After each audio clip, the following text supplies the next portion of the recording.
आला रे आला जरा मजगेश बाल ब्रजबाला आला रे आला जरा मजगेश बाल ब्रजबाला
Samara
पायावर शिंक मोकळं आहे, काहीच ठेवलेलं नाही. त्याच्या करता चला गोपाळांनो, माखन शोधा. गवळणीनं कुठं लपून ठेवलेले निघाले ना बालगोपाळ माखन शोधण्याकरता.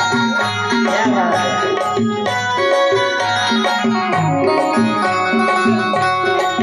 घरात म्हणलं बालगोपाळ माखन शोधण्याकरता निघालेले आहेत.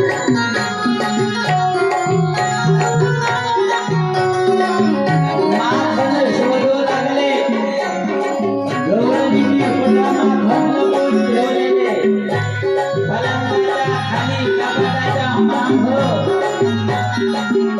आणि जेव्हा बालगोपाळ माखन पाहू लागले, शोध घेऊ लागले, पण माखन गेला काही सापडेना.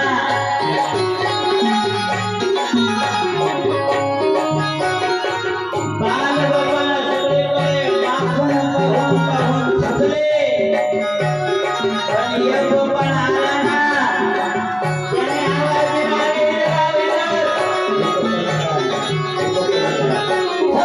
सगळीकडे या, सगळीकडे या. आवाज दिला. केंद्र्या वाकड्या श्रीरामा धावत पळत आले. आणि बालगोपाळांनी पाहिलं ना माखन सापडलेले. बोलो माखन चोर भगवान की जय हो. आणि भगवान श्रीकृष्ण परमात्म्याने माखन उचललं ना. आणि कन्हैयाला रस्ता द्या. कन्हैया निघालेले आहेत. बालगोपाळ म्हणले, चलो चलो, भागो भागो, दौड़ो दौड़ो. कन्हैया को पकड़ लो. बालगोपाळ काठीनं लागले.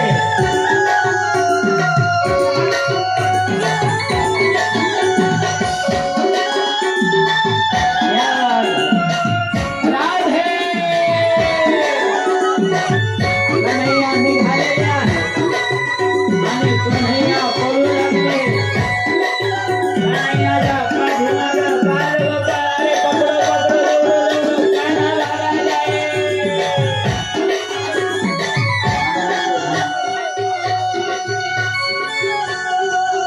आला ग आला ग आला ग आला ग कळीचा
कन्हैयाने माखन सापडवलं.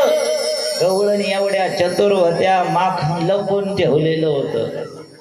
कारण गवळणींना माहिती होतं शिंक्यावर ठेवलं का कन्हैया घेऊन जातो, चोरून घेऊन जातो. म्हणून भगवान श्रीकृष्ण परमात्म्यांच्या या ठिकाणी अतिशय सुंदर लीला सुरू झाल्या. आणि देवाने माखन चोरी लीला या ठिकाणी सुरू केलेली आहे. देव बालगोपाळांना माखन खाऊ घालू लागले. आत्ताच या ठिकाणी आपल्या कार्यक्रमाला भेट देण्याकरता ज्यांची आवर्जून उपस्थिती या ठिकाणी लावलेली आहे. आत्ताच काही दिवसापूर्वी जिल्हा परिषदच्या निवडणुका झाल्या आणि ताईंचा या ठिकाणी दणदणीत मोठा विजय या ठिकाणी प्राप्त झाल्या. अशा आपल्या भागाचं वैभव सौभाग्यवती संगीताताई सुभाष पाटील तांबे किर्डीकर ताईंकरता एकदा जोरदार टाळ्या वाजवायच्या आहेत. ताई या ठिकाणी धार्मिक कार्यक्रमामध्ये त्यांचा हा तांबे परिवार अग्रेसर असतो. कायम या ठिकाणी प्रत्येक धार्मिक कार्यामध्ये पुढे असणारा हा तांबे परिवार आहे. ताईंना खूप खूप धन्यवाद आहे आणि ताईंचं स्वागत आदरणीय या ठिकाणी सौभाग्यवती शिवरंजनी ताई या ठिकाणी त्यांचं स्वागत करणार आहे. ताईंनी त्या स्वागत असंच या ठिकाणी ताईंचं प्रेम या धोंडलगाव नगरीवर या ठिकाणी आम्ही राहो, त्यामुळे परिवारावर या परिसरावर राहो आणि ताईच्या हातून इकडचे भरपूर कामं हो, कारण भरपूर या ठिकाणी सहकार्य आपण ताईंना केलेलं आहे. ताईंसोबत आलेल्या या ठिकाणी त्या दुसऱ्या ताई त्यांचं सुद्धा या ठिकाणी स्वागत, सर्वांचं स्वागत या ठिकाणी करायचं आहे.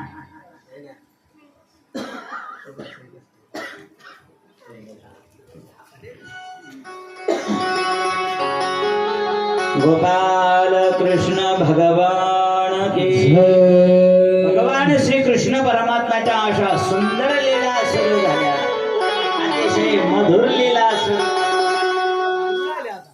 का नाही क्या बात संपलं काय का चालू आम्हाला नाही कोणाला. भगवान श्री कृष्ण परमात्म्यांनी माखन चोरी केली, माखन मृदू सबाह्य नवनीत तैसे सज्जनाचे चित्त. भगवान परमात्म्याने अशा सुंदर लीला केल्या. बालगोपाळांना माखन खाऊ घातलं, खिडकीतून कुत्र्यांना बोलवलं, कुत्र्यांना आणि कुत्र्यांना सुद्धा माखन खाऊ घातलं. माकडांना बोलवलं, माकडांना माखन खाऊ घातलं. सगळ्यांना या ठिकाणी कन्हैयाच्या हातचं माखन मिळणार आहे, पण ते सगळ्यांपर्यंत पोहोचणार नाही. बाबांना द्या, बाबांना. अतिशय या ठिकाणी संतांना माखन चोरी लिहिले देवाची सुरू झालेली आहे. बोलो माखन चोर भगवान की.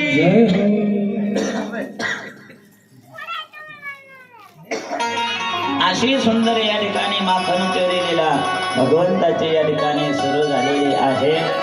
आता बसा खाली. भगवान परमात्म्याने माखन चोरी लीला केली आणि या गवळणींचं मन, सगळ्या गवळणींचं मन सगळ्यात जास्त कशात असतं माहितीये का? घागरीमध्ये. असं बाईचं मन त्या घागरीत, त्या माठात असं गुंतलेलं असतं. भगवान परमात्मा म्हणतात, मी समोर आलेलो आहे, माझ्याकडं मन लावायचं सोडून तुमचं मन घागरीत अडकलं. मातीच्या घागरीमध्ये, लटक्यामध्ये तुमचं मन अडकलं. जिथं गवळणींचं मन अडकणार असेल, देव ती काही वस्तू राहू देत नाही. का? मी आहे ना, माझ्याकडं मन लावा ना, माझ्याकडं पहा, माझ्यावर प्रेम करा. जगावर प्रेम करू नका, या मातीच्या घागरीवर तुम्ही प्रेम करू नका. आणि भगवान श्री कृष्ण परमात्म्याने बालगोपाळांनी त्या घागरीमध्ये गवळींचं मन अडकलेलं होतं. कन्हैया म्हणले, गोपाळांनो पकडो, जोर सावधान. आणि भगवंतांनी माखन चोरी करून घागर धडाम दिशी खाली आपटवली. बोलो माखन चोर भगवान की. त्या वाते भगवान परमात्म्याने माखन चोरी लीला केली. तो प्रसाद भरून बाजूला घ्या. बालगोपाळांनो बसून घ्या. भगवंताच्या अतिशय सुंदर या ठिकाणी लीला आहेत. अजून आपण या ठिकाणी गोकुळातच आहोत. इकडे 3:30 वाजून गेलेले आहेत. अजून आपण गोकुळात, अजून वृंदावन, मग जायचं आपल्याला गोवर्धनाकडे. पण चला, भगवान श्री कृष्ण परमात्म्याच्या अतिशय सुंदर सुंदर लीला आहे. गोकुळाला या ठिकाणी यशोदा मैयाने बांधलं. देवाने यमलार्जुन नावाचे 2 वृक्ष आहे.